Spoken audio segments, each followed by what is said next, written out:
ഇന്ത്യയിലെ ഏറ്റവും ഉയരം കൂടിയ അഞ്ചാമത്തെ വെള്ളച്ചാട്ടം ദൂദ് സാഗർ. ഗോവ കർണാടക അതിർത്തിയിൽ സ്ഥിതി ചെയ്യുന്ന ദൂദ് സാഗർ മഴക്കാലങ്ങളിലാണ് ഏറ്റവും ഭംഗിയോടെ കാണാൻ സാധിക്കുന്നത്.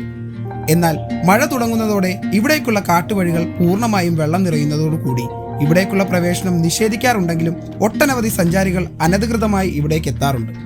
എന്നാൽ അങ്ങനെ ഒരു അനധികൃത യാത്രയായിരുന്നു ഞങ്ങളുടെയും.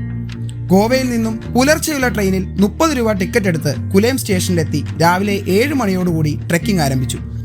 മറ്റു ട്രെക്കിങ്ങുകളെ അപേക്ഷിച്ച് മലകയറ്റവും ഇറക്കവും ഇല്ലാത്തതുകൊണ്ട് തന്നെ വളരെ എളുപ്പമാണെന്നോർത്തുള്ള ഞങ്ങളുടെ നടത്തം വളരെ കഠിനമായിരുന്നു.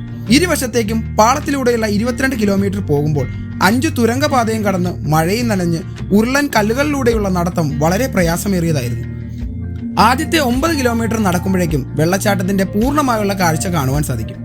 വെള്ളച്ചാട്ടത്തിന്റെ ഭീകരമായ വലിപ്പം മനസ്സിലാക്കുന്നത് കുറുകെ പായുന്ന തീവണ്ടിയുടെ വലിപ്പവും കടന്നുപോക്കും ഈ വ്യൂ പോയിന്റിൽ നിന്ന് കാണാൻ സാധിക്കുമ്പോഴാണ്.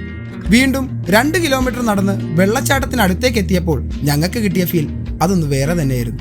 വീക്കെൻഡ് ഒഴിവാക്കി എത്തിയത് കൊണ്ട് തന്നെയും മറ്റാരും ഈ ദിവസം ഇല്ലായിരുന്നത് കൊണ്ടും ഞങ്ങൾക്ക് നന്നായി ആസ്വദിക്കാൻ സാധിച്ചു. 310 മീറ്റർ ഉയരത്തിൽ നിന്നും താഴേക്ക് പതിക്കുന്ന ഈ വെള്ളച്ചാട്ടം കാടിനാൽ ചുറ്റപ്പെട്ടതായതുകൊണ്ടും റെയിൽവേ പാളത്തിലൂടെയുള്ള നടത്തം അപകടകരമായതുകൊണ്ടും നിയമപരമായി ഇവിടേക്ക് യാത്ര ചെയ്യാൻ സാധിക്കില്ല.